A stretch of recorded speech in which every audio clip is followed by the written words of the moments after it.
Hi, it's Jane with Scraptastic Yarns podcast. Today is Tuesday, June the 12th. I don't have a whole lot of items finished as in crochet, knit. Um, a lot of it is just sewing, so I'll get right to it. Welcome to all the new viewers and those that have stuck with me. I hope you've left a comment on the giveaway um, podcast the podcast about the giveaway that's coming up soon. And of course, the way that it works is you do have to be a member, subscriber of the podcast. You leave just one comment under that video, and I will link that video below. You don't leave it on this one, you just leave it on that one. And you just have to answer what's your favorite thing to make. I will shut down the comments Friday morning when I get up about 6 a.m. At that time, I'll close down the comments and everything so that no other comments can be made while we draw the winner, and I'll announce that winner Friday afternoon. And plus, I'll show you all the goodies that are going to come in it, because you know I don't like to show you everything at once. Yeah, I'm kind of evil that way. Oh well. This is just a scrap top that I've got done, quilt top that'll go for some of the Mothers at Risk program. The other thing I did get finished another baby quilt for that same program and the back. And yes, I do my own quilting. Can't afford to pay for a quilter. I don't have a long arm. I do have a Bernina 830, which has a very wide mouth on it, so it allows me to be able to move a little bit further when it gets to the quilting part. And I have quilted all the way up to kings on that, and just a regular home sewing machine as well. So it can be done. It's a little tricky, but you can do it. A lot of it is just rolling up the edges.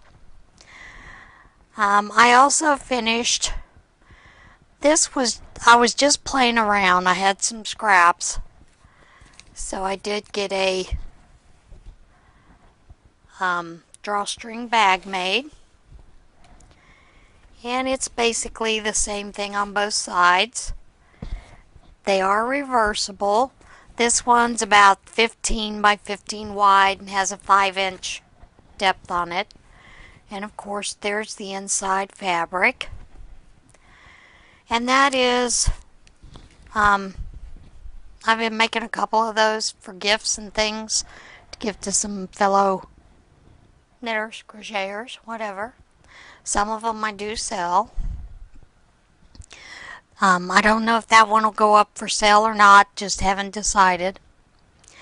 And you know, I had won that real pretty yarn from My Puggaful Life, Brenda, and I paired it with the blue that I got from Camelot Dye Works, and I have decided to do the Hungetsu shawl, which is by Ramblin' Randi. Ramblin'.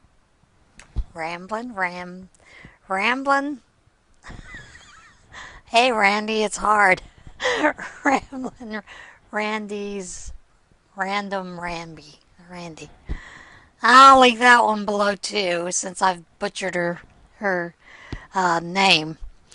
The only thing with this, it is a very easy pattern. She does have a YouTube video on how to do that, and I will link that below.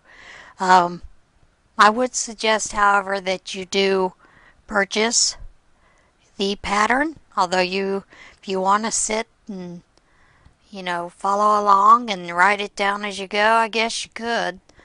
But I think we should pay our designers, even though they offer it to us with these tutorials free. We should be willing every once in a while to pay that, and it's a very small amount. She's got to make a living too. Husband's in the military. Come on. help her out. She needs a little extra money. You know, our military folks, we don't pay them what they're worth. You know, it's like teachers. We don't pay either one of them what they're really worth. But, so I'm a big believer in when someone has a pattern that is purchased, I try to make sure I always purchase the pattern. Every once in a while, like with Lacey's test, that one, I did that only because I enjoyed doing it, doing the test, and then I went back in later and I purchased it, even though I already knew how to do it, you know. And I already had the pattern. I did pay for one so that I could give it to someone else. The only other thing I've been doing at the hospital, you know, we also make baby blankets to sell in the gift shop. We also do a lot of not only just the charity hats that we give to the hospital, but every year we have a naughty knitter sale in which we sell items that we've knit, crocheted, whatever.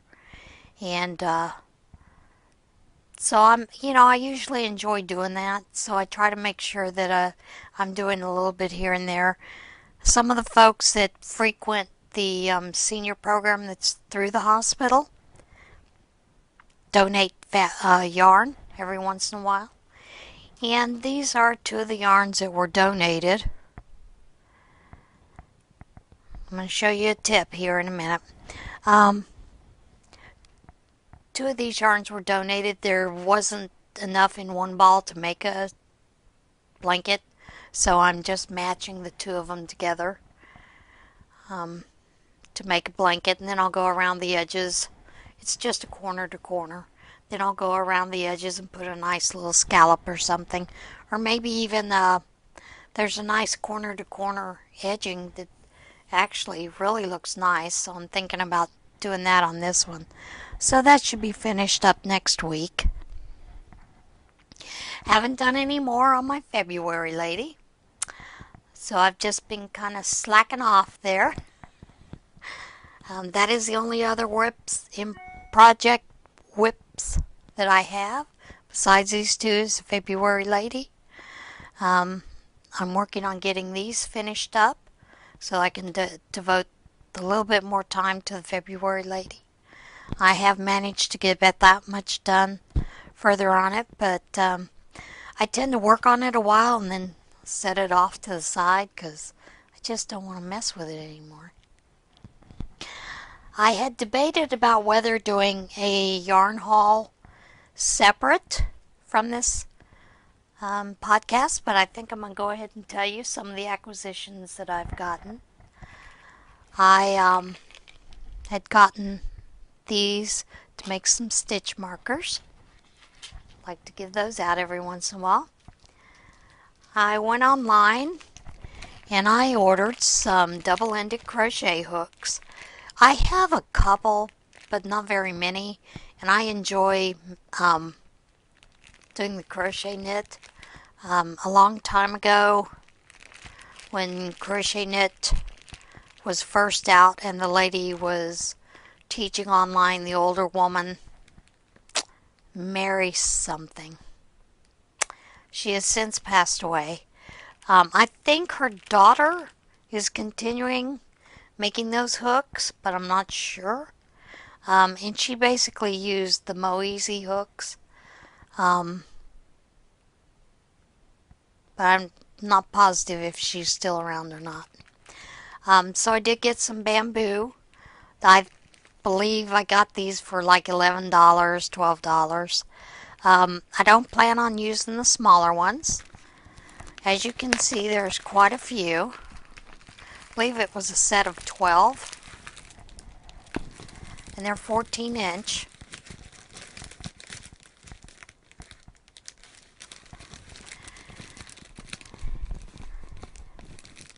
Yeah, 12, and then he threw in an extra one, just for good measure, which was this little bitty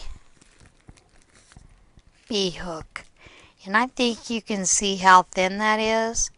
I don't really use B, C, D, E through F, so those will go to just be set aside.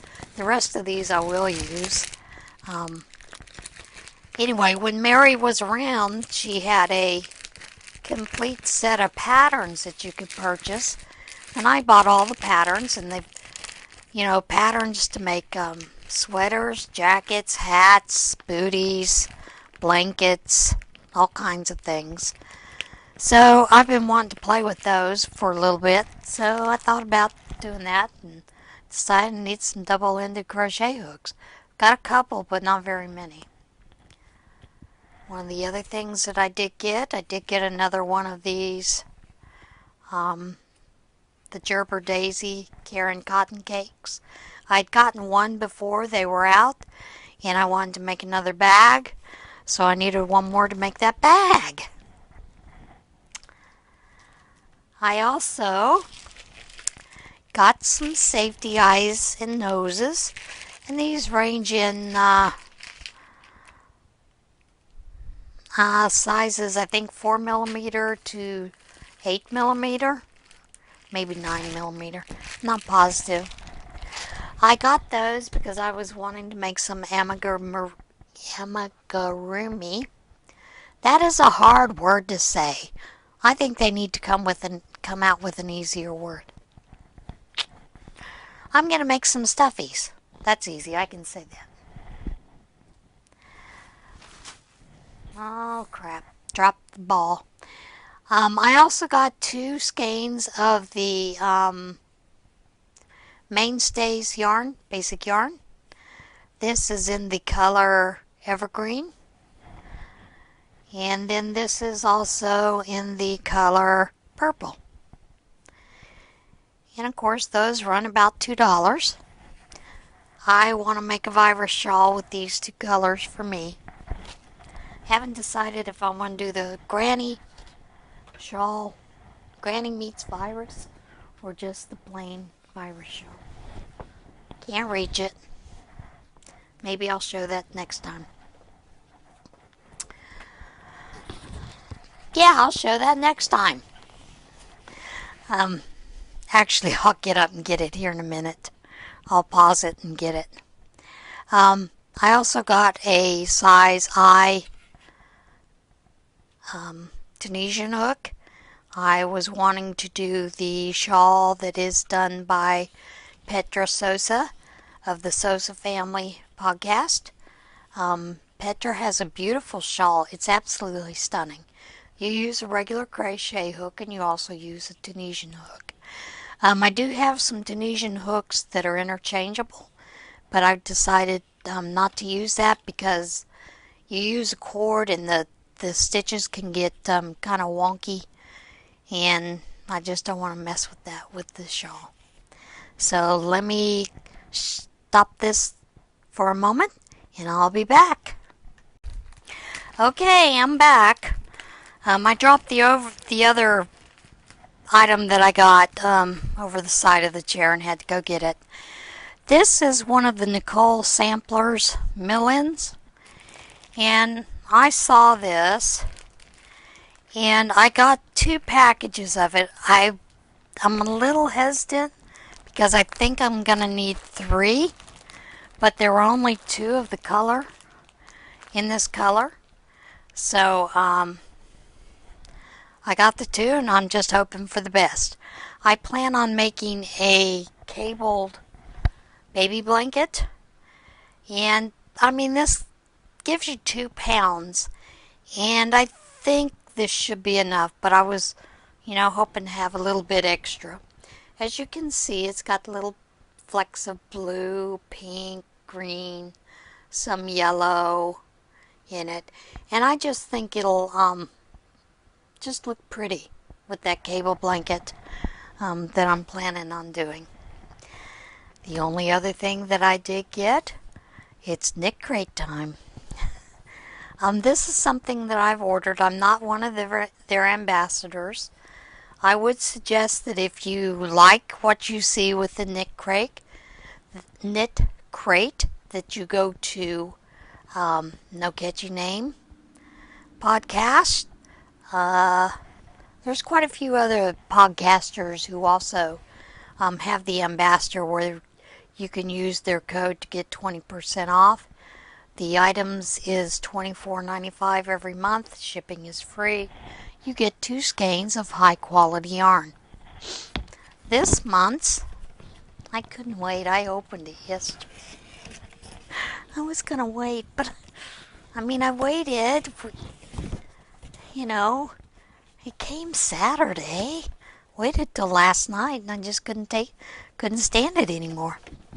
This month's theme is ice cream. The fresh neons and icy brights of this month's shipments will have you screaming for more, and they are beautiful. Celebrate the season with these popping primary tones with a twist. These electric hues remind us of afternoons spent poolside, energetic beach town, and the sizzling heat of summer days. And that is it. And of course, with it you get 2 patterns. You also get a code so that you can purchase some other patterns from the designers. And the designer that you can purchase is with the extra code is a crochet designer, and her name is Kalura Hudson. I believe that's how you pronounce it. But there is the crocheted. It is a poncho. And this one is the knit, and it is a shawl. They're both beautiful. Are you ready? Look at that. Is that not gorgeous? This is called Vitalana, and the colorway that I got was Ice Pop. It is 75% superwash merino, 15% nylon, 10% cashmere, and it is a fingering weight. There are 437 yards, 100 grams. The suggested needle size is 0 to 2. And this is just gorgeous.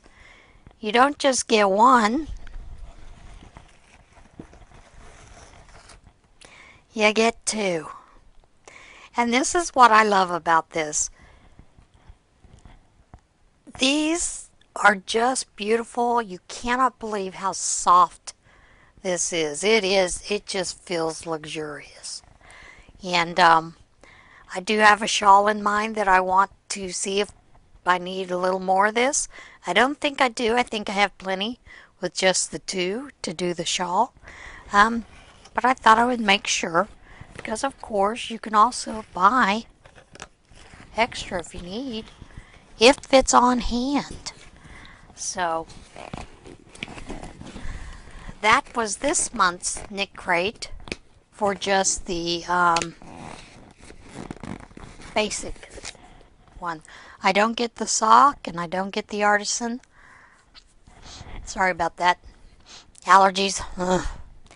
The sock one I believe is about $19.95, and I believe the artisan is $36.95.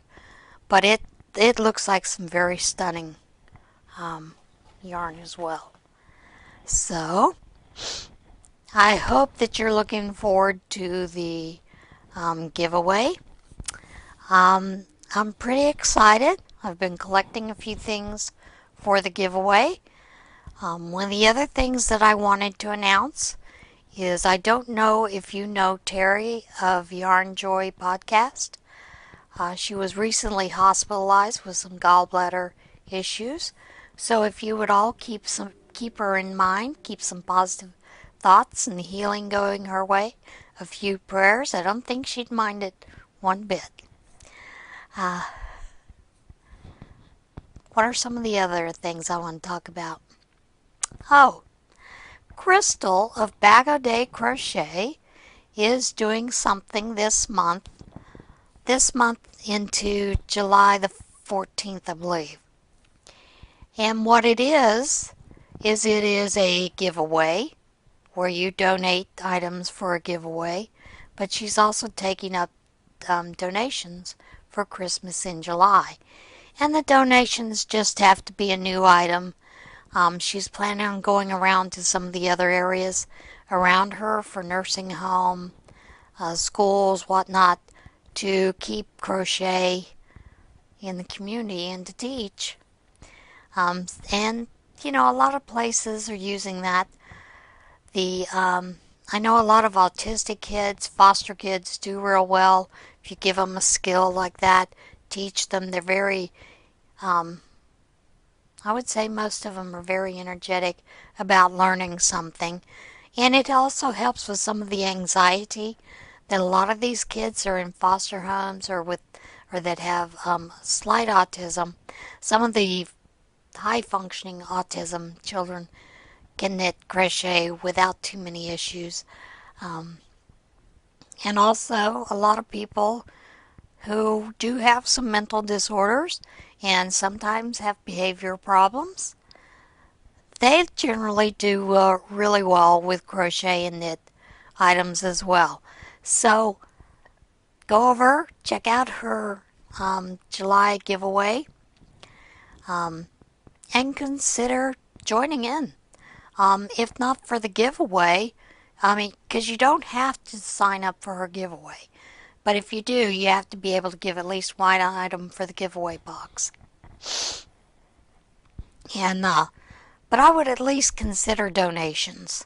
I do have a box that I'm packing up, getting ready to go. I purchased some more items from Walmart for that, because that is our nearest craft store to me. That is within about 10 minutes, drive. Everything else is an hour to 2 hours. And I did this weekend when we were at AC Moore, I did get some other items to add to that box as well that I'm going to be shipping off to Crystal. I think it's a fantastic cause. And I'm all about giving anyway. So it's just kind of nice to see someone else doing those kind of things. So I would consider going over there and signing up for her giveaway and getting those into her. She does have a date that you have to get it stamped or mailed to her, or either it has to be shipped by that day so that she can give it away. That is it for today. Um, I'm glad that you joined me. I hope you have a fantastic week, and I can't wait to see who wins the box of goodies that I'm giving away for my 250 subscriber. Of course, the next giveaway will be 500. Then after that, I'm planning on one when I get to 1,000, if I ever get to 1,000. But anyway, that's for in the future. So I hope you have a great week, and we'll see you again later on this week. Bye. I almost forgot about the tip. I was going to give you a little tip. I don't know if I've told you this before. I think I might have. When you get older, you lose your mind. You can't remember what you said before.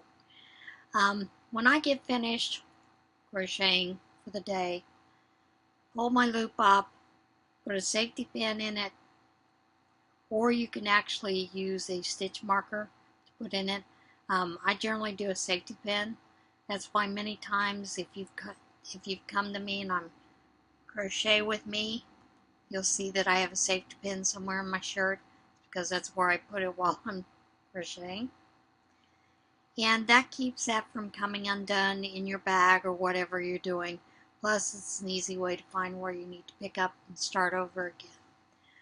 I started that because when I was, and I still make them, I do crochet beaded necklaces and bracelets with thread and beads. And of course, you have to string your beads first. So you have a lot of beads on this big ball of string, crochet thread, and it's kind of heavy. And if you put your crochet down for a minute, go to pick it up, and you don't have that held on real tight, you can lose over half of your work lickety split because those beads weigh so much. So I had started using the safety pin then, because it kept the beads from unraveling when I went to pick it up. So that was the tip that I forgot to tell you about, but now you have the tip, so carry on.